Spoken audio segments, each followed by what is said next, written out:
नमस्कार, आप सभी का पुनः स्वागत है हमारे YouTube channel school of teaching and learning में। हमारा आज का विषय है पर्यावरण शिक्षण की विधियाँ। यदि आपने हमारा पिछला वीडियो नहीं देखा है तो जा कर के ज़रूर देख लें।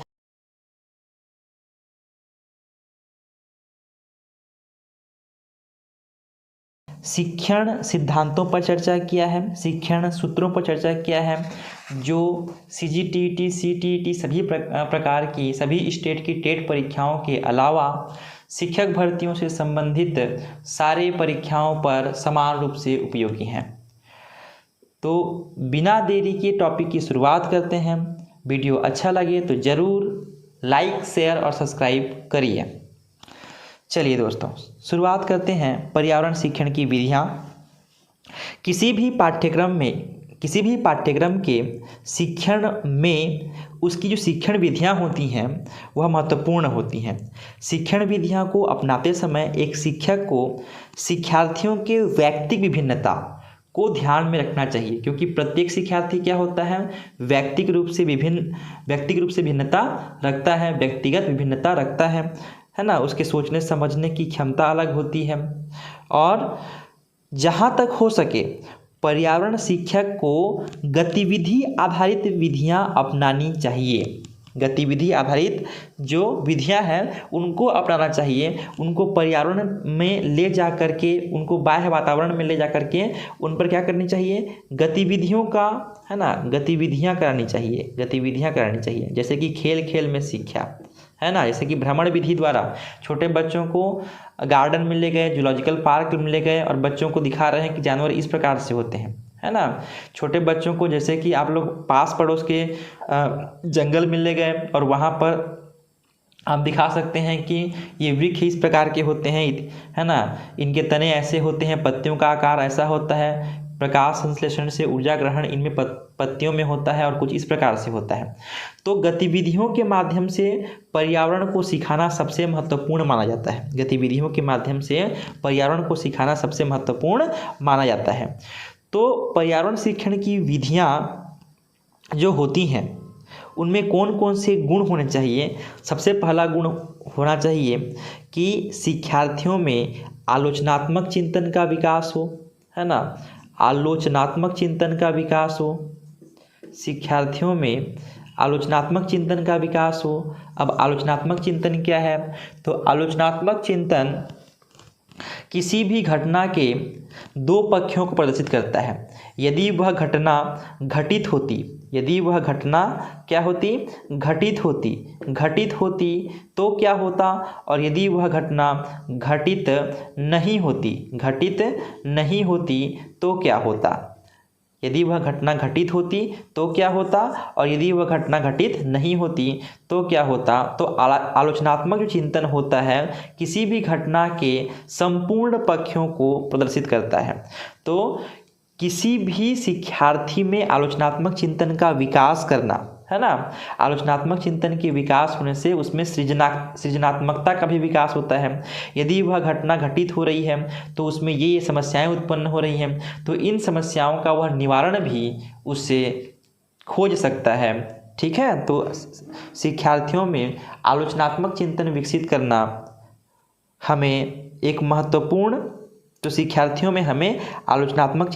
करना इसके अलावा समस्या समाधान की क्षमता विकसित करना। कोई भी समस्या अगर हमारे सम्मुख प्रस्तुत हो रही है तो उस समस्या के समाधान के कौन कौन से उपाय होंगे उनको प्रस्तुत करना, समस्या समाधान के उपायों को प्रस्तुत करना शामिल होता है।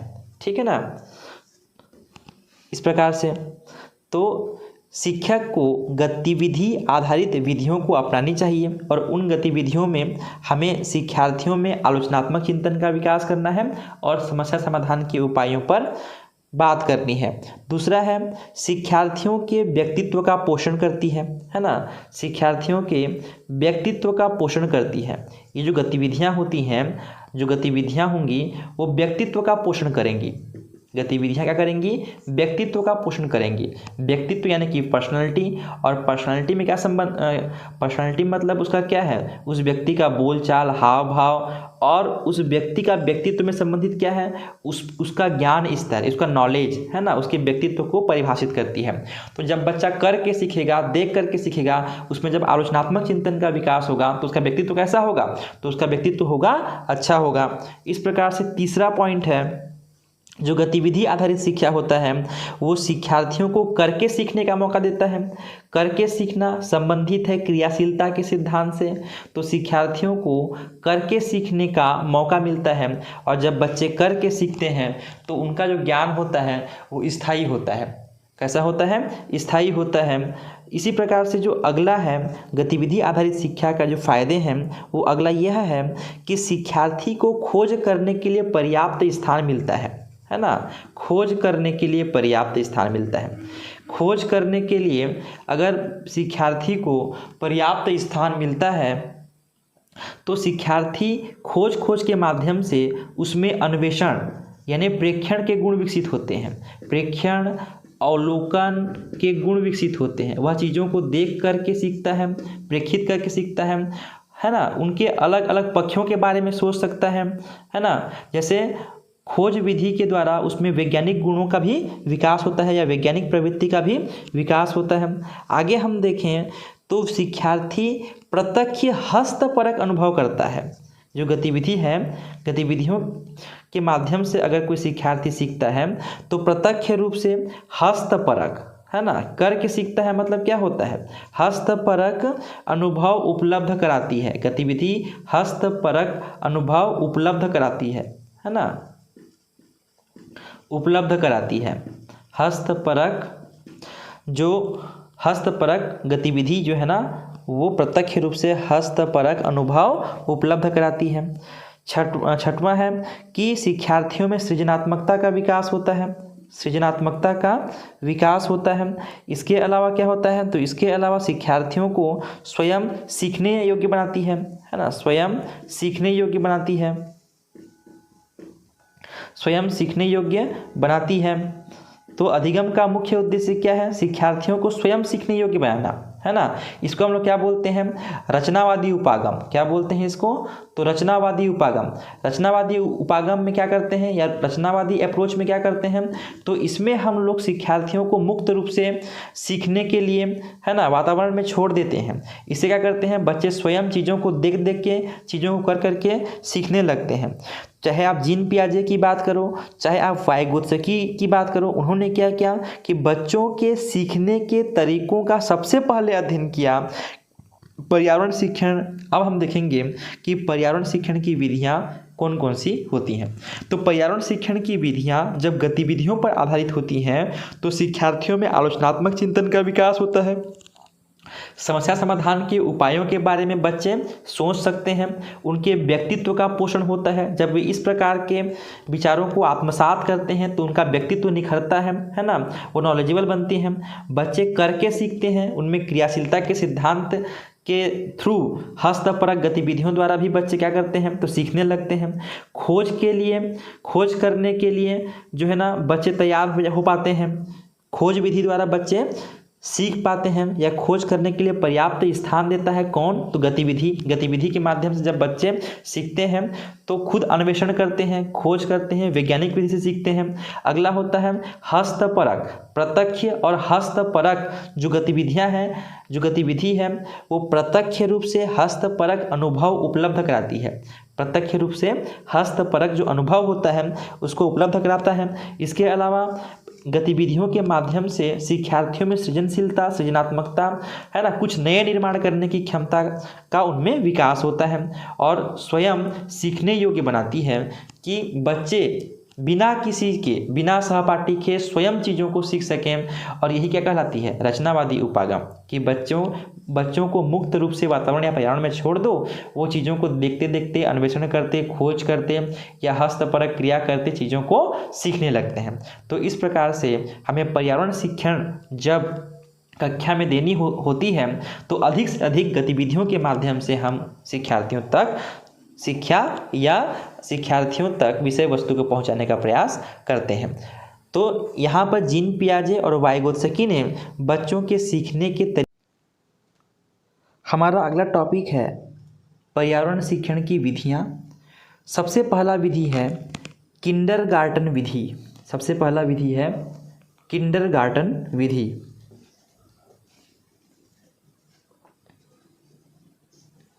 किंडरगार्टन विधि, इसे हम बाल उद्यान शिक्षण पद्धति भी कहते हैं। क्या कहते हैं? तो बालोद्यान शिक्षण पद्धति। आराम से पढ़ते हैं। सबसे पहले इस विधि के जन्मदाता हैं, इस विधि के क्या जो जन्मदाता हैं वो है फ्रॉबेल। कौन है इसकी जन्मदाता? तो इस विधि की जन्मदाता है फ्रॉबेल। दूसरी बात, इसमें खेल, आनंद और स्वतंत्रता का वातावरण होता है। इसमें क्या होता है? खेल होता है, आनंद होता है और क्या होता है? स्वतंत्रता का वातावरण होता है। स्वतंत्रता का वातावरण होता है। इसके बाद इसमें किसी पुस्तक का प्रावधान नहीं होता, इसमें किसी प्रकार का पुस्तक नहीं होता। इसमें बच्चे क्या करते हैं? वातावरण में स्वयं क्रियाकलाप करके चीज़ों को सीखते हैं। तो पुस्तक का प्रावधान नहीं होता, इसमें नो पुस्तक, है ना। अगला, इसमें किसी भी शिक्षार्थी को डांटा फटकारा या नहीं जाता है ना। इसमें डांटना मना है, डांटा फटकारा नहीं जाता, डांटा फटकारा नहीं जाता, या इसमें दंड का कोई प्रावधान नहीं है। इसके बाद इसमें बात करें तो शिक्षार्थी इसमें गीतों, उपहारों और क्रियाओं के द्वारा सीखता है। इसमें गीत गा करके, है ना, उनको किसी माने उनको उपहार देते हैं बच्चों को। अगर अच्छे अंक प्राप्त करते हैं या किसी चीज़ को सीख जाते हैं तब उनको उपहार दे करके हम उपहार दे करके चीज़ों को, इसमें शिक्षार्थियों को गीतों, उपहारों और क्रियाओं के द्वारा सिखाया जाता है। क्रियाओं के द्वारा सिखाया जाता है, यानी कि इसमें जो शिक्षार्थी होते हैं वातावरण में स्वयं क्रिया करके, क्रियाशीलता के सिद्धांत का उपयोग करके बच्चे स्वयं सीखते हैं।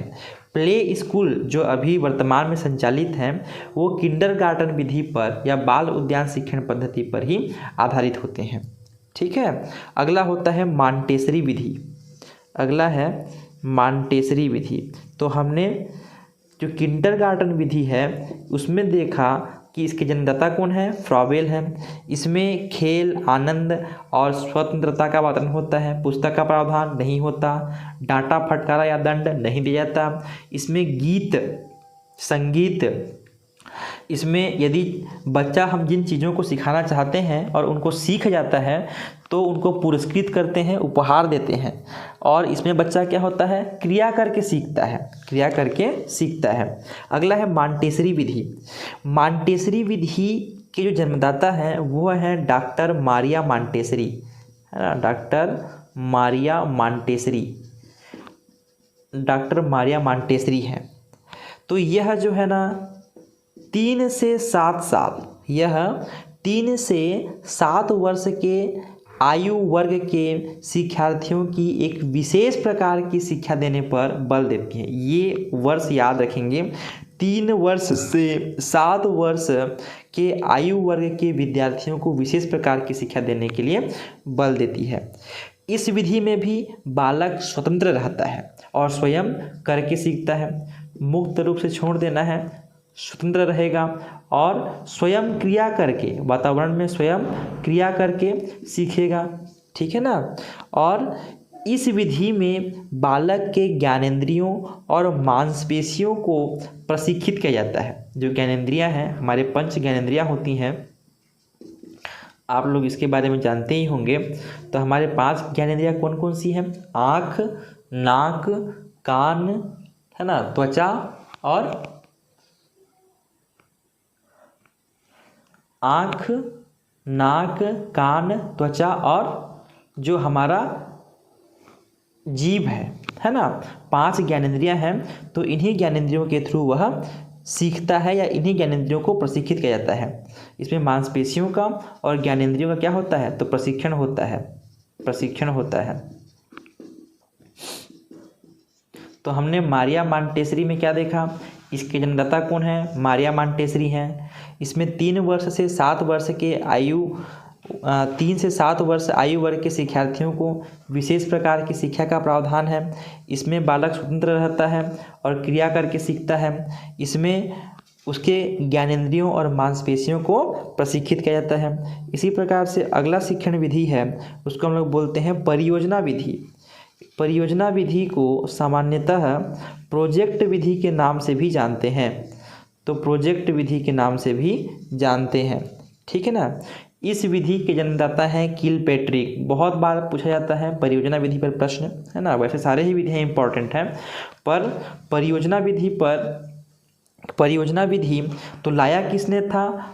वास्तव में परियोजना विधि के जन्मदाता थे कौन? John Dewey. और जॉन डीवी के शिष्य कौन थे? तो किलपेट्रिक। किलपेट्रिक ने परियोजना विधि को आगे बढ़ाया था, ठीक है ना। तो परियोजना विधि के जन्मदाता, परियोजना विधि को असल रूप में प्रस्तुत किसने किया था? तो किलपेट्रिक ने किया था। लेकिन परियोजना विधि की जो संकल्पना थी वो जॉन डीवी द्वारा सोची गई थी। तो प्रस्तुत करने वाला ही जन्मदाता होता है। तो प्रस्तुत किसने किया था? तो किलपेट्रिक ने किया था। तो इस विधि के जो जन्मदाता है वो किलपेट्रिक को माना जाता है। किसको माना जाता है? किलपेट्रिक, है ना। इस किलपेट्रिक को माना जाता है। ये किलपेट्रिक कौन थे? तो ये जॉन डीवी के शिष्य थे। जॉन डीवी कौन है? ये एक प्रयोजनवादी मनोवैज्ञानिक है। प्रयोजनवादी मनोवैज्ञानिक है, ठीक है ना। जब दर्शन शास्त्र में आप लोग पढ़े ही होंगे कि जॉन डीवी का शिक्षा दर्शन किस प्रकार से था।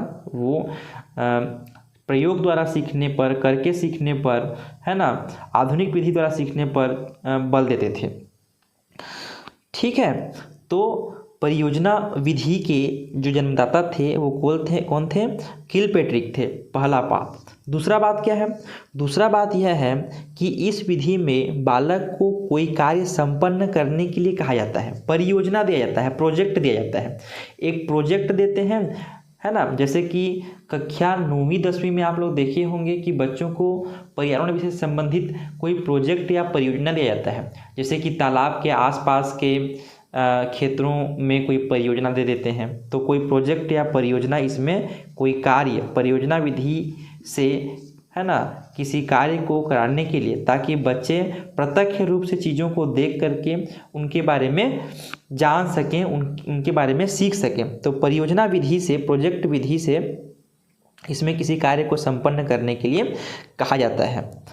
तीसरा पॉइंट ये है कि इस विधि में जो शिक्षार्थी होता है परियोजना को करने के लिए योजना बनाता है ना। परियोजना में एक उद्देश्य होगा, उस उद्देश्य को पूरा करने के लिए क्या बनाएगा? वह योजना बनाएगा और उसको क्रियान्वित भी करता है। तभी तो वह उन चीज़ों के बारे में जान पाएगा जिन चीज़ों के बारे में उसका उद्देश्य है। तो उसको क्रियान्वित भी करता है और उसका मूल्यांकन भी करता है। मूल्यांकन करने का मतलब कि इसमें ये चीज़ें पाई जाती हैं, अगर ये चीज़ें नहीं पाई जाएंगी तो क्या होगा, तो और कितने मात्रा में पाई जाती हैं जो चीज़ें उस वातावरण में पाई जा रही हैं। जैसे पर्यावरण से संबंधित कोई परियोजना है, तालाब के आसपास एक क्षेत्र के जीवों का पता लगाने का, तो उसमें चीज़ों का वह मूल्यांकन भी करता है कि अगर ये जीव इस स्थान पर इतनी मात्रा में नहीं पाई जाएंगी तो पर्यावरण पर क्या प्रभाव पड़ेगा। तो क्या करता है? शिक्षार्थी योजना बनाता है, उसको योजना के अनुसार क्रियान्वित करता है और उसके बाद उसका मूल्यांकन करता है। अगला है उसका मूल्यांकन करना और कौशलों का विकास करना। क्या करना? कौशलों का विकास करना, है ना। कौशलों का उसमें विकास होता है, उसमें जो कौशल होते हैं, उसमें जो स्किल होते हैं वह विकसित होता है कि इन चीज़ों को हम इस प्रकार से भी सीख सकते हैं। इसके बाद हम लोग इसी परियोजना विधि की बात करें।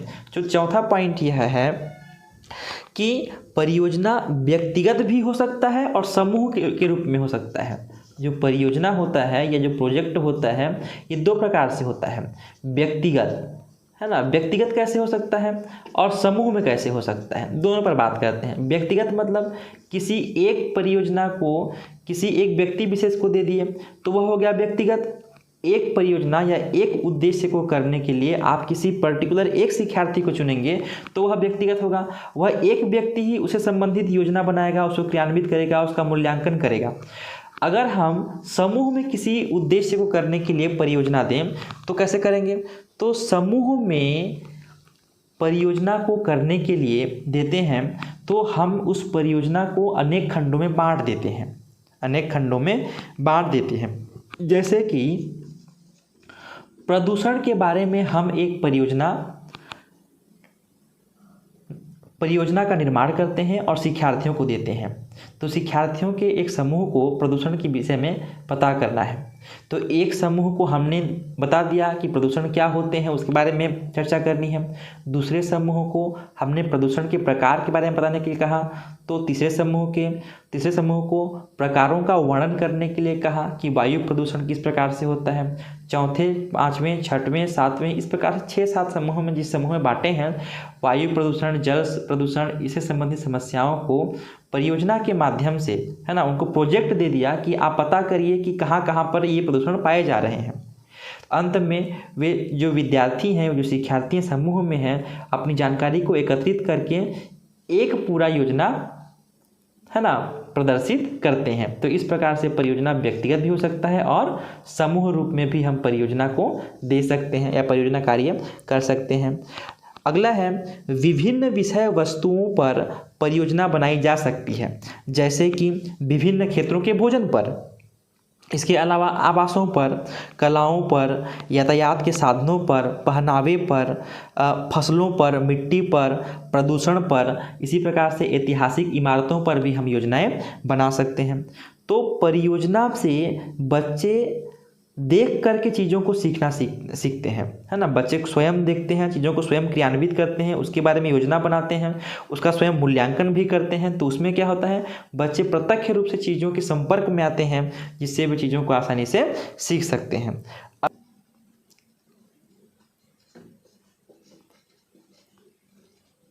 अभी तक हमने किंडरगार्टन विधि, मॉन्टेसरी विधि और प्रोजेक्ट या परियोजना विधि पर बात किया था। अब अगला है चौथे नंबर का कहानी विधि। तो कहानी विधि में पर्यावरण शिक्षण में कहानी विधि का प्रयोग छोटे बच्चों को सामान्यतः पढ़ाने के लिए या अध्ययन अध्यापन के लिए कराया जाता है।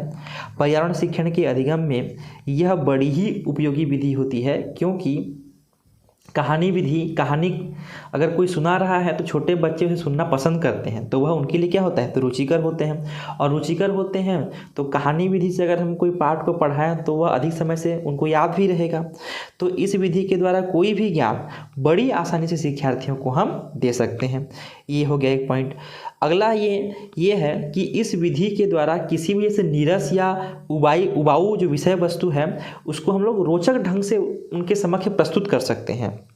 अगला है कि यह विधि अधिगम के संदर्भगत वातावरण प्रदान करती है।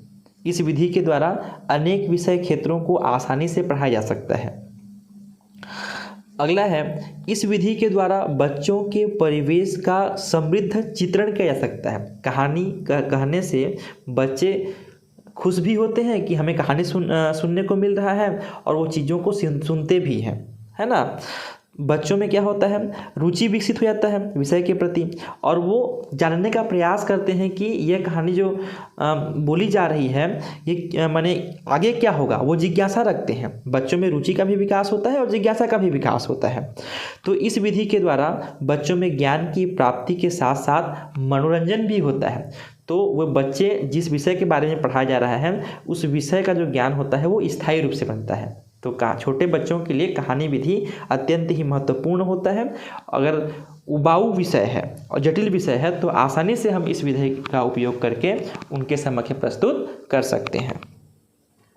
इसी प्रकार से हमारा जो अगला विधि है वो पांचवा विधि, जिसको हम लोग क्रियात्मक विधि कहते हैं, जिसको हम लोग क्या कहते हैं, तो क्रियात्मक विधि नाम से स्पष्ट है। क्रियात्मक विधि संबंधित होगा किससे, तो क्रिया करके सीखने से संबंधित होगा। यानी कि यह संबंधित होगा किससे, तो करके सीखने से संबंधित होगा, करके सीखने से संबंधित होगा, ठीक है ना। तो अगर पर्यावरण की कक्षा गतिविधि आधारित होगी तो शिक्षार्थी का ज्ञान कैसा होगा, गतिविधि आधारित होगी। गतिविधि आधारित होगी तो ज्ञान कैसा होगा, स्थायी होगा। ज्ञान कैसा होगा, स्थायी होगा। तो अगर ज्ञान स्थायी होगा तो चीज़ों को आसानी से भूलेंगे नहीं, लंबे समय तक याद रहेगा। इस विधि में शिक्षार्थी सदैव क्रियाशील तो रहेगा ही, स्वयं कार्य करके ज्ञान अर्जित करेगा, और जिससे उनमें परस्पर क्रिया करना, वो चीज़ों को देख पाएंगे, अवलोकन कर पाएंगे और समूह में रहकर कार्य करना सीख पाएंगे। गतिविधि आधारित होगी तो गतिविधि कैसे होती है? समूह में होती है। तो अवलोकन करेंगे, एक दूसरे का सहयोग करेंगे, एक दूसरे से बात करेंगे, बातचीत के माध्यम से सीखेंगे, सहयोग करने के गुण का विकास होगा, और इसके अलावा अनेक कौशलों का भी उनमें विकास होगा, अनेक कौशलों का विकास होगा, स्किल डेवलपमेंट होगा। कि जैसे कि लिसनिंग स्किल है, टीचिंग लिसनिंग स्किल मतलब चीज़ों को सुनना सीखेंगे, है ना। अगर कोई शिक्षार्थी किसी विषय के बारे में बात कर रहा है तो उसको ध्यान से वो सुन करके आत्मसात करना सीख पाएंगे, है ना।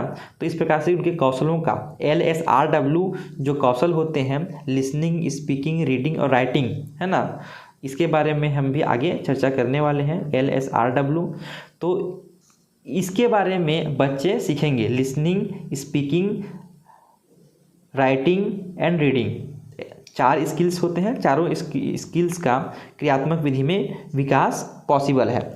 इस विधि में शिक्षार्थी को उसकी रुचि के अनुसार कार्य करने का अवसर मिलता है ना। हो सकता है किसी शिक्षार्थी को पेड़ पौधों के माने ऊर्जा किस प्रकार से ग्रहण करते हैं उसके बारे में रुचि हो सकता है किसी विद्यार्थी को पत्तों के रंगों के बारे में जानकारी प्राप्त करने में रुचि रखता हो सकता है कोई विद्यार्थी पौधों के प्रकार के बारे में जानकारी रखने में रुचि रखता है। तो हमने परियोजना बना दिया और सारे बच्चों को, है ना, एक्टिव कर दिया कि जाओ आप इनको देख करके सीखो। तो वो गतिविधि ऑर्गेनाइज करके चीज़ों को क्रिया करके देख पाएंगे, अपने स्किलों से सीख पाएंगे।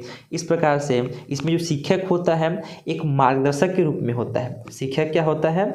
एक मार्गदर्शक के रूप में काम करता है। किसमें? तो ये क्रियात्मक विधि में शिक्षक केवल मार्गदर्शन करता है। क्या करता है? मार्गदर्शन। जैसे किसी चीज़ को अगर नहीं पता है तो शिक्षक उन्हें बताता है, मार्गदर्शन करता है उनका।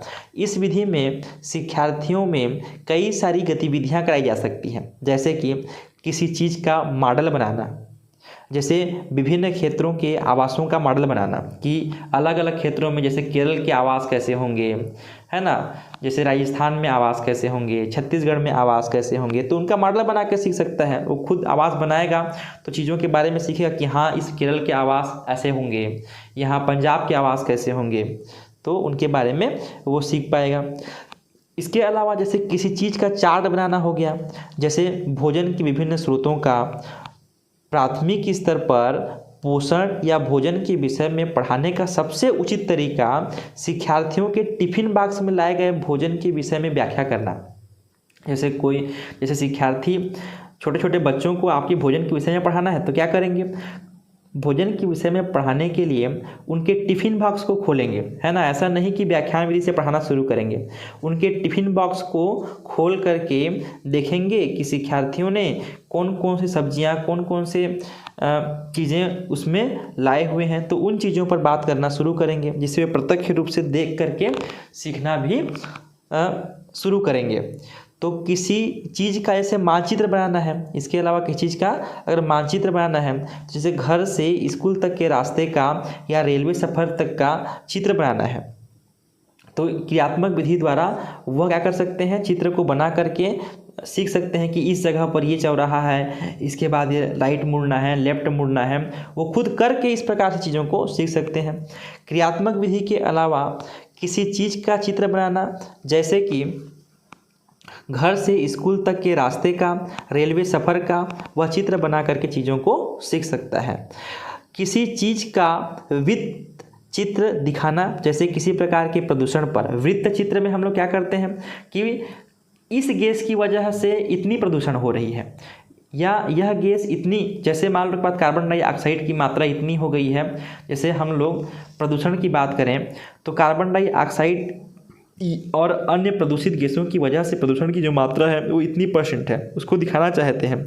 तो शिक्षार्थी वृत्त चित्रों के माध्यम से उसको प्रदर्शित कर सकता है। इस प्रकार का ज्ञान क्या होता है, चार्ट के द्वारा, वृत्त चित्रों के द्वारा, आयताकार चित्रों के द्वारा प्रस्तुत करना, उसके ज्ञान मस्तिष्क को स्थायी रूप से बनाए रखने में आसानी होती है उसको, है ना। शिक्षार्थियों को गतिविधियों के द्वारा हम लोग संवेदनशील बना सकते हैं।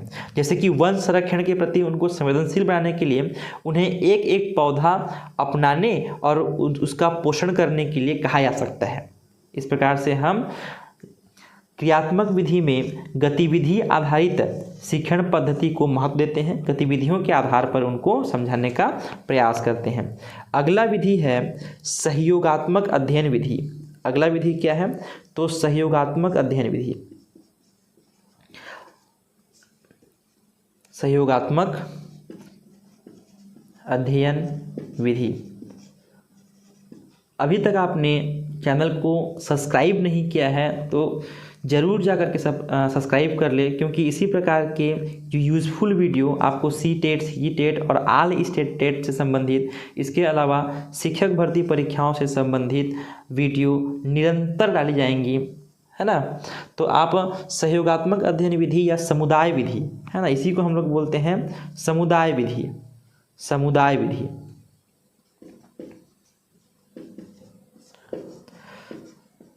नाम से स्पष्ट है, सहयोगात्मक अध्ययन, जो अध्ययन होगा वो सहयोग पर आधारित होगा। और सहयोग कब होगा, जब लोग समुदाय में होंगे, यानी एकत्रित होंगे, मिलजुल कर काम करना सीखेंगे। तो इसमें हम लोग क्या करते हैं, तो पर्यावरण अध्ययन में समुदाय या समूह अधिगम के समूह जो अधिगम होता है उसको हम लोग महत्वपूर्ण अंग मानते हैं। जैसे कि परियोजना विधि द्वारा करके चीज़ें सीखते हैं। इसमें बच्चों को, है ना, व्यक्तिगत रूप से भी परियोजना कार्य के थ्रू हम सिखा सकते हैं। इसके अलावा समूह रूप से भी हम लोग परियोजना कार्य के थ्रू सिखा सकते हैं। तो सहयोगात्मक अध्ययन विधि या समुदाय विधि की अगर हम लोग बात करें तो पर्यावरण अध्ययन में समुदाय या समूह अधिगम के लिए एक महत्वपूर्ण अंग है, क्योंकि ये वास्तविक स्थितियों में सीखने के अवसर प्रदान करती है। प्रत्यक्ष रूप से वास्तविक स्थितियों में बच्चे सीखते हैं। दूसरा, सामूहिक गतिविधि या जो परियोजना होती है शिक्षार्थियों में या सहपाठियों में सहयोगात्मक अधिगम को बढ़ावा देता है और सामाजिक अधिगम को बेहतर बनाती है। समूह में रहना सीखते हैं, है ना, समूह में रहना सीखते हैं, आपस में बातचीत करना चाहते हैं, प्रजातांत्रिक मूल्य या लोकतांत्रिक मूल्यों का विकास होता है इस प्रकार के अधिगम में। और इस विधि के द्वारा ही शिक्षार्थियों में उत्तरदायित्व की भावना का विकास होता है ना। जनरली देखा जाता है कि जब बच्चे समूह में कार्य करते हैं तो प्रत्येक समूह में कोई न कोई लीडर के रूप में सामने आता है और उनमें क्या होता है, उत्तरदायित्व की भावना का विकास होता है, उनमें निर्णय लेने की शक्ति का भी विकास होता है। शिक्षार्थियों में प्रजातांत्रिक या लोकतांत्रिक भावनाओं का विकास होता है ना। इसमें क्या होता है, समूह चर्चा होती है, समूह परियोजना होती हैं। इस विधि के माध्यम से गतिविधियों का आयोजन किया जा सकता है। शिक्षार्थी समूह में रहकर जानकारी को इकट्ठा करते हैं, उनका विश्लेषण करते हैं, उसके पश्चात संश्लेषण करते हैं, उसके बाद निष्कर्ष निकालते हैं। तो सामाजिक असमानता, सामाजिक कुरीतियाँ, प्रदूषण की जो समस्याएं हैं, ग्रामीण और शहरी जीवन आदि पर समूह चर्चा का आयोजन किया जा सकता है, समूह परियोजना दी जा सकती है। तो सहयोगात्मक अध्ययन विधि समूह में सीखने पर जोर देती है ना, इसीलिए इसको हम लोग समुदाय विधि के नाम से भी जानते हैं। ठीक है, अगला है अन्वेषण विधि या खोज विधि। अन्वेषण विधि, इसी को हम लोग बोलते हैं क्या, तो इसी को हम लोग बोलते हैं खोज विधि। इसी को हम लोग बोलते हैं खोज विधि। तो खोज विधि में इसके जन्मदाता हैं वो हैं आर्मस्ट्रॉन्ग। इसके जन्मदाता कौन है, इसके जन्मदाता हैं, जो फाउंडर हैं वो हैं आर्मस्ट्रॉन्ग। कौन है, तो आर्मस्ट्रॉन्ग। तो अन्वेषण विधि में इसको हम लोग खोज विधि भी कहते हैं। जन्मदाता कौन है, आर्मस्ट्रॉन्ग है। इससे क्या करते हैं, यह विधि स्वयं करके सीखना पर आधारित है ना। बच्चे स्वयं करके सीखते हैं, तो स्वयं करके सीखने पर आधारित है ना। स्वयं करके सीखने पर आधारित है। यह विधि स्वयं करके सीखने पर आधारित है। अगला क्या है, तो इस विधि में शिक्षार्थी स्वयं सूचना एवं सिद्धांतों की खोज के लिए अनेक प्रयोग खुद करता है। तो स्वयं वह क्या करता है, प्रयोग करके सीखता है ना। प्रयोग वह स्वयं करता है, प्रयोग क्या करता है, वह स्वयं करता है। इस विधि में शिक्षार्थी में वैज्ञानिक प्रवृत्ति का विकास होता है ना। इस विधि में शिक्षार्थी में क्या होता है, तो वैज्ञानिक प्रवृत्ति का विकास होता है। चीज़ों को क्रमबद्ध रूप से व्यवस्थित करना सीखता है, चीज़ों को है ना सीक्वेंस में सीखता है और जानकारी इकट्ठा करने के लिए खुद प्रयोग करता है, स्वयं करके चीज़ों को सीखता है। तो इस प्रकार ज्ञान कैसा होगा, स्थायी होगा। तो इस विधि में शिक्षार्थियों में वैज्ञानिक प्रवृत्ति का विकास होता है। और इस विधि में भी शिक्षक क्या होता है, तो शिक्षक होता है मार्गदर्शक। क्या होता है, मार्गदर्शक होता है। इस विधि में शिक्षक मार्गदर्शक होता है। और इस विधि में शिक्षार्थी आत्मविश्वासी होता है, चिंतनशील होता है और आत्मनिर्भर होता है। क्यों होता है, क्योंकि जो भी क्रियाकलाप उसे पर्यावरण में करना है, स्वयं को करना है, खुद पर विश्वास करके करना है। वह चीज़ों को सोचता है, प्रेक्षण करता है, देखता है। लास्ट है, इस विधि के द्वारा क्या डूबा क्या तैरा, जैसे हवा चीज़ों को कैसे गर्म या ठंडा करती है, शीशा धुंधला कैसे होता है, परछाई कैसे बनता है, आदि विषय वस्तु का अधिगम कराया जा सकता है, जिस पर विद्यार्थियों को अधिक से अधिक सोचने का, खोजने का, स्वयं करके सीखने का अवसर प्राप्त हो सके। अगला और महत्वपूर्ण विधि है भ्रमण विधि। इस विधि को सामान्यतः छोटे कक्षाओं में या पर्यावरण शिक्षण के लिए प्रयोग में लाया जाता है। तो अगर हम भ्रमण विधि की बात करें, अगर हम किसकी बात करें, भ्रमण विधि की बात करें, तो इस विधि में शिक्षार्थियों को पर्यावरण में ले जाकर, है ना, जंगलों में ले जाकर चीज़ों को दिखाया जाता है और उनके बारे में प्रत्यक्ष ज्ञान कराया जाता है, ताकि जो ज्ञान होता है वह स्थायी रूप से उनके मन मस्तिष्क में अर्जित हो सके। तो इस विधि में शिक्षार्थी भ्रमण विधि से ज्ञान अर्जित करते हैं। यह विधि कक्षीय अधिगम को वास्तविक जीवन की परिस्थितियों से जोड़ती है। एनसीएफ क्या कहता है, एनसीएफ कहता है कि कक्षा में जो भी चीज़ हो रही है, कक्षा की जो गतिविधियां हैं, उसको वास्तविक जीवन से जोड़ा जाए। ऐसा न हो कि कक्षा में केवल अमूर्त विषयों पर अध्ययन कराया जाए जिसका वास्तविक जीवन से कोई संबंध न हो। तो यह जो विधि होती है वो कक्षीय अधिगम को वास्तविक जीवन की परिस्थितियों के साथ जोड़ती है। यह विधि शिक्षार्थियों को सक्रिय यानी कि एक्टिव बनाती है, प्रत्यक्ष अधिगम उपलब्ध कराती है। कैसा अनुभव उपलब्ध कराती है, तो प्रत्यक्ष अधिगम, क्योंकि बच्चे स्वयं सीख कर देख करके सीखते हैं, तो प्रत्यक्ष अधिगम उपलब्ध कराते हैं, हमेशा एक्टिव रहते हैं। और शिक्षार्थियों का अनुभव उसकी ज्ञान रचना का क्या होता है, तो आधार होता है। अपने पूर्व ज्ञान को नवीन ज्ञान के साथ वो क्या करना सीखते हैं, तो अंतः संबंधित करना सीखते हैं भ्रमण विधि में। ठीक है ना। तो इस विधि के द्वारा शिक्षार्थी प्रकृति के प्रति आकर्षित होंगे। क्यों आकर्षित होंगे, क्योंकि बच्चे प्रत्यक्ष रूप से चीज़ों को देख करके सीख रहे हैं, इसलिए प्रकृति के प्रति कैसे होंगे, तो आकर्षित होंगे। तो इस विधि में शिक्षार्थियों को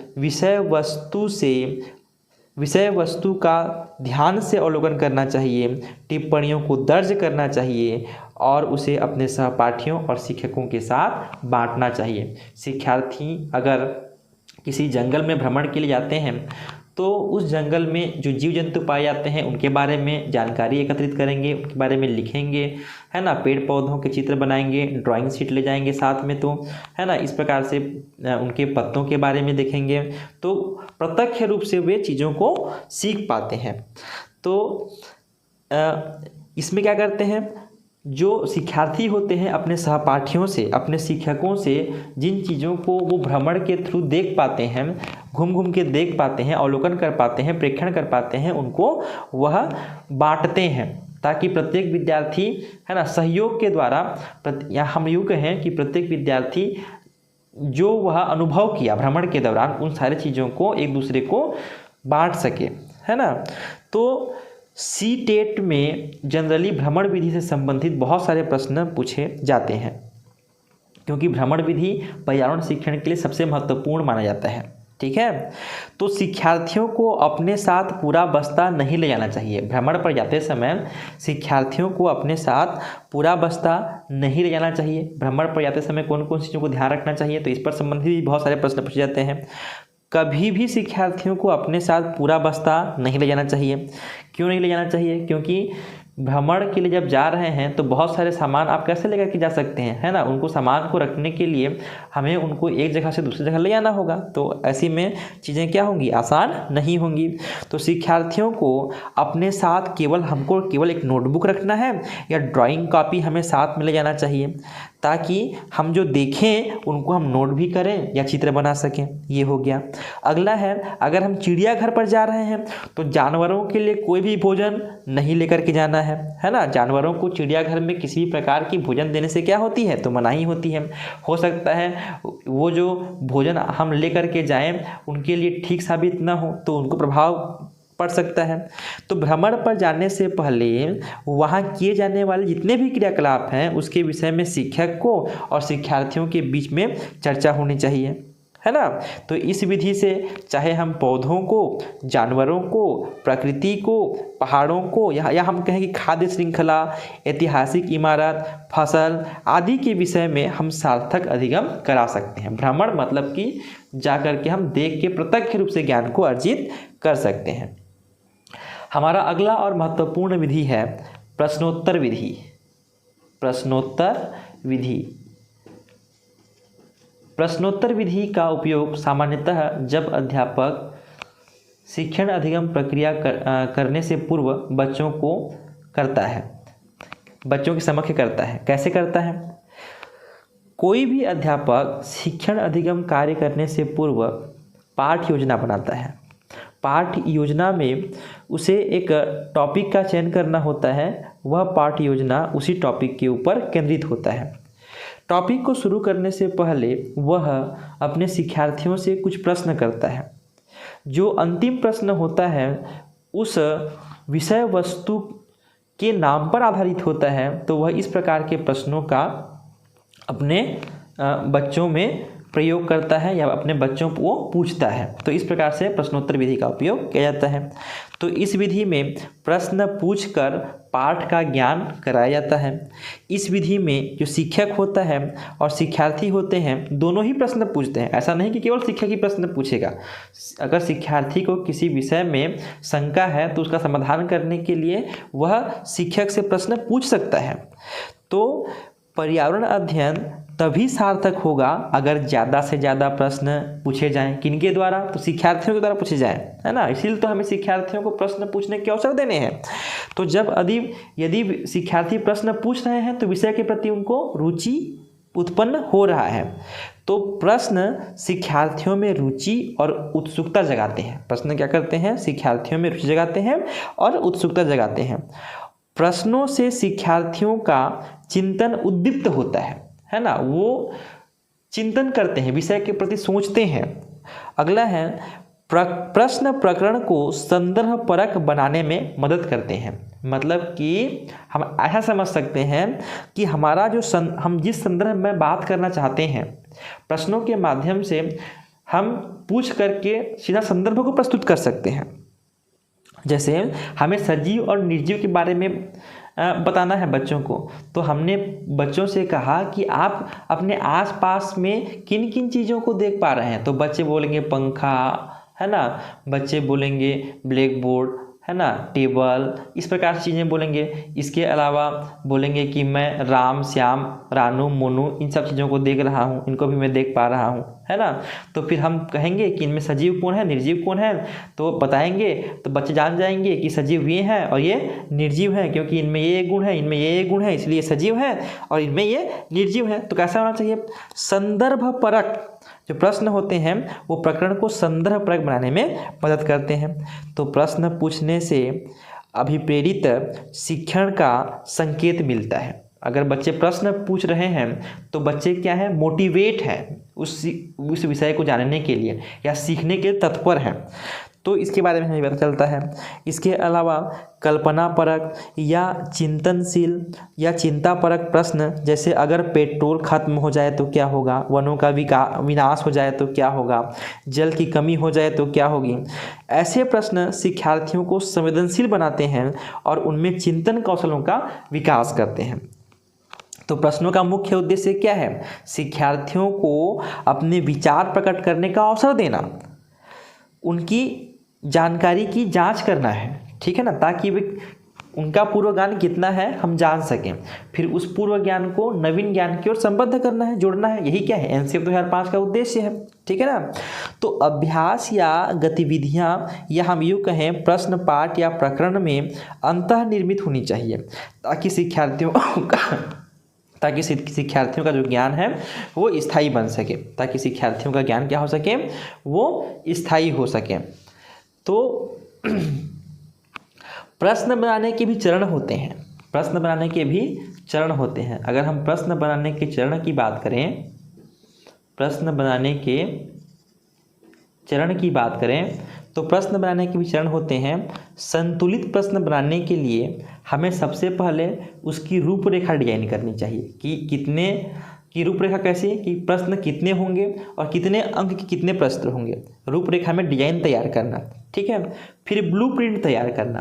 ब्लूप्रिंट तैयार करने में हम लोग देखते हैं कि 2 अंक के इतने प्रश्न, 3 अंक के इतने प्रश्न, है ना। रूपरेखा में तो हम इतना ही देखेंगे कि प्रश्नों की संख्या इतनी ही रहेगी, इतना अंक होगा, इतना समय होगा। ब्लूप्रिंट में इतने अंक के इतने प्रश्न, फिर प्रश्नों को लिखना क्रम से, है ना, प्रश्नों को लिखना। अगला पॉइंट है प्रश्नों को लिखना, हम प्रश्नों को लिखते हैं। फिर प्रश्नों का संपादन करना, सही क्रम में जमाना उनको, प्रश्नों का संपादन करना।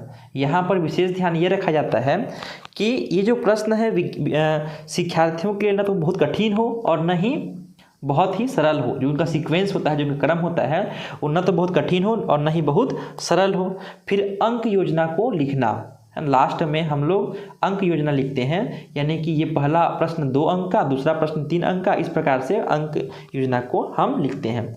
तो प्रश्न बनाने के चरण में सबसे पहला रूपरेखा डिजाइन करते हैं कि समय कितना होगा, ठीक है ना, समय कितना होगा, कितने प्रश्न होंगे, ब्लूप्रिंट इतने अंक के इतने प्रश्न, प्रश्नों को हम लिखते हैं, है ना, प्रश्नों का संपादन करते हैं, सरल से जटिल की ओर प्रश्नों का निर्माण करते हैं। अंक योजना, अंक योजना में हम देखते हैं कि कितना, पहला प्रश्न 2 अंक, तीसरा प्रश्न 3 अंक, इस प्रकार से अंक योजना का भी हम ध्यान रखते हैं। अब हम देखते हैं प्रश्नों के प्रकार। हम देख रहे हैं प्रश्नोत्तर विधि। प्रश्नोत्तर विधि में हम देखेंगे प्रश्नों के प्रकार। तो जो प्रश्न होते हैं वो कितने प्रकार के होते हैं? सबसे पहला होता है मुक्त अंत वाला प्रश्न, है ना, मुक्त अंत वाला प्रश्न, नाम से स्पष्ट है।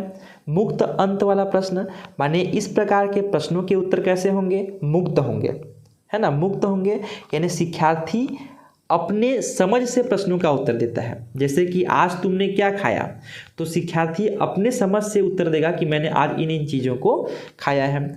दूसरा होता है बद्ध अंत वाले प्रश्न, बद्ध अंत वाले प्रश्न। बद्ध अंत वाले प्रश्न में जो उत्तर होते हैं वो सीमित होते हैं, यानी कि इस प्रकार के प्रश्नों के उत्तर शिक्षार्थियों को एक उत्तर चुनना पड़ता है। बद्ध अंत वाले प्रश्न में हम लोग या हम बहुविकल्पीय प्रश्नों को शामिल कर सकते हैं या रिक्त स्थान वाले प्रश्नों को भी शामिल कर सकते हैं। इसके अलावा भी प्रश्नों के प्रकार होते हैं, मुख्य रूप से तो मुक्त अंत वाले प्रश्न और बद्ध अंक वाले प्रश्न। मुक्त अंत वाले प्रश्न में जनरली निबंध संबंधित चीज़ों को शामिल किया जाता है। जैसे निबंध लेखन में बच्चे अपना पूरा जितना जो जानते हैं उन सारे चीज़ों को मुक्त रूप से प्रकट कर पाते हैं। बद्ध अंत वाले प्रश्न में बहुविकल्पीय प्रश्न या हम लोग कहें कि खाली स्थान वाले प्रश्नों को रखते हैं। इसके बाद हम लोग बात करते हैं तथ्यात्मक प्रश्न में। इसके अलावा भी प्रश्नों के प्रकार होते हैं। तथ्यात्मक प्रश्न, तथ्यात्मक प्रश्न में हम देखेंगे कि ये तथ्य आधारित प्रश्न होते हैं। इनके उत्तर या तो सही होते हैं या गलत होते हैं। तथ्य आधारित प्रश्न होते हैं तो इनके उत्तर क्या होंगे? तो इनके उत्तर सही या गलत होते हैं। दूसरा होता है अभिसारी प्रश्न, है ना, अभिसारी प्रश्न, अभिसारी प्रश्न। तीसरा होता है अपसारी प्रश्न, अभिसारी प्रश्न और अभिसारी प्रश्न और अपसारी प्रश्न। ठीक है, अभिसारी प्रश्न, अभिसारी का मतलब क्या होते हैं, जैसे कि किसी बिंदु पर केंद्रित होना, अभिसारी प्रश्न। अपसारी प्रश्न मतलब क्या होता है, किसी बिंदु पर केंद्रित न होना, उसके संपूर्ण पक्ष को प्रदर्शित करना। वैसे ही अभिसारी चिंतन होता है, अभिसारी चिंतन को हम लोग बोलते हैं डाइवर्जेंट थिंकिंग और अपसारी चिंतन को हम लोग बोलते हैं कन्वर्जेंट थिंकिंग। तो ये इससे भी प्रश्न पूछा जाता है। थिंकिंग भी दो प्रकार के होते हैं, वैसे प्रश्न भी दो प्रकार के होते हैं। अभिसारी प्रश्न में क्या होगा, यह एक केंद्रित प्रकार का प्रश्न होगा, किसी पर्टिकुलर चीज़ को पूछा जाएगा। जैसे कि ये कारण बताओ वाले प्रश्न, परंतु इनका उत्तर एक सीमा के अंदर होता है। जैसे कि दिन और रात क्यों होते हैं, है ना, कि महात्मा गांधी को राष्ट्रपिता हम क्यों कहते हैं, तो ये कैसा है, अभिसारी प्रश्न है ना, अभिसारी प्रश्न है। और अपसारी प्रश्न, महात्मा गांधी जी के ऊपर निबंध लिखिए, तो ये अपसारी प्रश्न है ना। अपसारी प्रश्न में जनरली विषय वस्तु के संपूर्ण पक्ष को प्रदर्शित किया जाता है। तो अपसारी चिंतन कारण बताओ वाले प्रश्न हो सकते हैं, परंतु विश्लेषण, मूल्यांकन, संश्लेषण करने के पश्चात शिक्षार्थी जो है ना, इसमें अपनी कल्पना से उत्तर देता है। जैसे क्या होगा अगर धरती पर से तेल खत्म हो जाएगा, तेल खत्म हो जाएगा तो क्या होगा, है ना, अपसारी प्रश्न है। जैसे महात्मा गांधी राष्ट्रपिता है, महात्मा गांधी जी पर निबंध लिखिए, तो बच्चा महात्मा गांधी जी के ऊपर निबंध लिखने का प्रयास करता है, उनके संपूर्ण पक्षों को प्रदर्शित करता है। अभिसारी चिंतन में केवल पर्टिकुलर पक्षों को, है ना, विशिष्ट पक्षों को प्रदर्शित करता है। चौथा है मूल्यांकन वाले प्रश्न। चौथा क्या होता है, तो मूल्यांकन वाले प्रश्न होता है। मूल्यांकन वाले प्रश्न में ये प्रश्न दो वस्तुओं के बीच तुलना प्रकट करते हैं, जैसे कि ऊर्जा के पारंपरिक स्रोत और गैर पारंपरिक ऊर्जा स्रोतों में क्या समानताएं हैं और क्या असमानताएं हैं, समानता भी और असमानता भी। तो ये मूल्यांकन वाले प्रश्न होते हैं। इस प्रकार से प्रश्न को हम लोग या तो मुक्त अंत वाला प्रश्न बोलें या बद्ध अंत वाला प्रश्न बोलें। तो इसके अलावा भी प्रश्नों को बांटा गया है तथ्यात्मक प्रश्न, अभिसारी प्रश्न, अपसारी प्रश्न और मूल्यांकन वाले प्रश्न। यदि अभी तक आपने हमारा चैनल सब्सक्राइब नहीं किया है तो कृपया करके सब्सक्राइब कर लीजिए। ऐसे ही वीडियो और पाने के लिए बेल आइकन को ज़रूर प्रेस कीजिए, ताकि जैसे ही हमारा नेक्स्ट वीडियो डले आपको एक नोटिफिकेशन मिल जाए। हमारा जो अगला शिक्षण की विधि है वो है अधिन्यास विधि। क्या है, अधिन्यास, है ना। अधिन्यास विधि, इसी को हम लोग बोलते हैं दत्त कार्य विधि। क्या बोलते हैं, दत्त कार्य विधि, दत्त कार्य विधि। तो अधिन्यास या दत्त कार्य विधि में पूरे पाठ्यक्रम को छोटे छोटे भागों में हम लोग बांटते हैं, है ना, खंड में बांटते हैं, भागों में बांटते हैं। पूरे पाठ्यक्रम को छोटे छोटे भागों में बांटते हैं। उसके बाद इस विधि में शिक्षार्थियों को एक निश्चित समय में एक कार्य पूरा करने के लिए दिया जाता है कि इतने समय में यह कार्य पूरा हो जाए, है ना। निश्चित समय में कार्य करने के लिए दिया जाता है ना। निश्चित समय में कार्य करने के लिए दिया जाता है।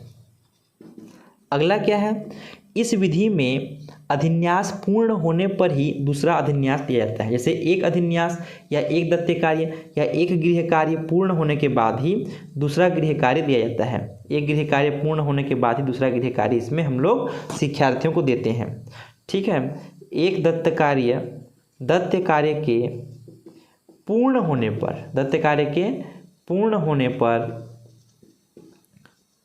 अगला दत्त कार्य दिया जाता है। दत्त कार्य के पूर्ण होने पर अगला दत्त कार्य दिया जाता है। तो इस विधि में शिक्षक प्रत्येक शिक्षार्थियों पर व्यक्तिगत ध्यान दे सकता है, क्योंकि प्रत्येक विद्यार्थी को अलग अलग या प्रत्येक शिक्षार्थी को अलग अलग दत्त कार्य दिया जाता है, तो वो अलग अलग ध्यान रख सकता है। तो प्रत्येक शिक्षार्थी पर ध्यान रखा जा सकता है, प्रत्येक शिक्षार्थी पर ध्यान रखा जा सकता है। अगला है, इस विधि का मुख्य लक्ष्य अधिगम विस्तार के अवसर उपलब्ध कराना। इसका जो मुख्य लक्ष्य होता है वो अधिगम विस्तार के, है ना, अधिगम विस्तार के अवसर उपलब्ध कराना होता है, अवसर उपलब्ध कराना होता है। दत्त कार्य विधि के द्वारा जो शिक्षक होता है वो सभी विद्यार्थियों पर अलग अलग रूप से अपने ध्यान को केंद्रित कर सकता है और उनके मानसिक स्तर के अनुरूप उन्हें दत्त कार्य दे करके उन्हें विषय के प्रति समझ विकसित किया जा सकता है। अगला विधि है हमारा आगमन विधि। अगला विधि क्या है? हमारा आगमन विधि सबसे महत्वपूर्ण विधि है। इससे संबंधित प्रश्न आज तक शायद ही कोई CTET, CGTET या शिक्षक भर्ती एग्जाम होगा जिसमें नहीं पूछा गया होगा, तो इससे प्रश्न पूछा जाता है, महत्वपूर्ण होता है। यह विधि, आगमन जो विधि होता है, मनोवैज्ञानिक विधि होती है। छोटे बच्चों को कक्षा शिक्षण कार्य करने के लिए इसी विधि का उपयोग किया जाता है। तो इस विधि में सबसे पहले क्या बताए जाते हैं? तो उदाहरण बताए जाते हैं। सबसे पहले क्या बताए जाते हैं? उदाहरण बताए जाते हैं। उसके बाद निष्कर्ष पर पहुंचा जाता है। उसके बाद निष्कर्ष पर पहुंचा जाता है। सबसे पहले उदाहरण, उसके बाद निष्कर्ष पर। इस विधि के द्वारा ज्ञान को स्थायी रूप से ग्रहण किया जा सकता है। इस विधि के द्वारा जो ज्ञान है उसको स्थायी रूप से ग्रहण किया जा सकता है। यह विधि विशिष्ट से सामान्य की ओर, जो आगमन विधि होती है, हमने शिक्षण सूत्र पढ़ा है। क्या पढ़ा है? विशिष्ट से सामान्य की ओर। इसमें हमने क्या पढ़ा है? विशिष्ट से सामान्य की ओर में सबसे पहले उदाहरण देते हैं, फिर और उदाहरण देते हैं, फिर और उदाहरण देते हैं, फिर बाद में क्या करते हैं? सामान्यीकृत करते हैं या नियम बनाते हैं, है ना। अगर आपने पूरा वीडियो नहीं देखा है तो जा करके ज़रूर देख लें। हमने उसमें एकदम आसान तरीके से बताया है कि विशिष्ट से सामान्य की ओर शिक्षण सूत्र में किस प्रकार से चीज़ें होती हैं। तो यह विशिष्ट से सामान्य की ओर चलती हैं, जो आगमन विधि होती हैं। इसमें उदाहरण दिया जाता है, फिर और उदाहरण दिया जाता है, फिर उसके बाद क्या किया जाता है? उसके बाद सामान्यीकृत कर दिया जाता है ना। एक नियम बना दिया जाता है, एक नियम उसमें बना दिया जाता है। तो हमने पिछले टॉपिक जब विशिष्ट से सामान्य की ओर बात कर रहे थे तो उसमें हमने बताया था कि शिक्षार्थियों को सबसे पहले यह बताना चाहिए कि भोजन हमारे लिए क्यों आवश्यक है। उसके बाद हम अन्य उदाहरण द्वारा यह स्पष्ट करते हैं कि अन्य जीवों को भोजन की आवश्यकता क्यों होती है, और अंत में हम सामान्यीकरण प्रस्तुत करते हैं कि सभी जीवों को भोजन की आवश्यकता होती है। ये हो गया। तो इस प्रकार से हमने मूर्त से अमूर्त की ओर, इसको भी हम समझ सकते हैं। मूर्त से अमूर्त की ओर, मूर्त संबंधित है उन वस्तुओं से जिनको हम प्रत्यक्ष रूप से देख सकते हैं, अमूर्त संबंधित है उन वस्तुओं से जिनको हम लोग नहीं देख सकते। तो सबसे पहले हम लोग उन चीज़ों की बात करें जिन चीज़ों को बच्चे देख पाएँ, उसके बाद उन चीज़ों की ओर ले जाएं या उन चीज़ों के प्रति समझ विकसित करें जिन चीज़ों को बच्चे प्रत्यक्ष रूप से न देख पाएँ। जैसे कि हमें विद्यार्थियों को ग्रहों उपग्रहों के बारे में पढ़ाना है, तो सबसे पहले हम लोग किसके बारे में बात करें? तो सबसे पहले हम लोग, है ना, चांद के बारे में बात करें, चंदा के बारे में बात करें, सूर्य के बारे में बात करें, क्योंकि चंदा और सूर्य को बच्चे स्वयं देख सकते हैं। उसके बाद ग्रह उपग्रह की बात करें जिनको हम लोग या कोई भी नहीं, सामान्य आँखों से नहीं देख सकता है। तो बच्चे क्या करने लगते हैं? कल्पना करने लगते हैं कि हाँ, उनकी आकार भी इस प्रकार से होती है। तो आगमन विधि में हमने देखा कि इस विधि में पहले कई सारे उदाहरण बताए जाते हैं, उसके बाद निष्कर्ष निकाला जाता है। तो यह विधि होता है ज्ञान को स्थायी रूप से ग्रहण करने के लिए इस विधि का प्रयोग किया जाता है, और इसमें विशिष्ट से सामान्य की ओर शिक्षण सूत्र, मूर्त से अमूर्त की ओर शिक्षण सूत्रों का अनुसरण किया जाता है। दूसरा होता है निगमन विधि। निगमन विधि, है ना। तो जो आगमन विधि होता है वो निगमन विधि का पर्याय होता है या उल्टा होता है।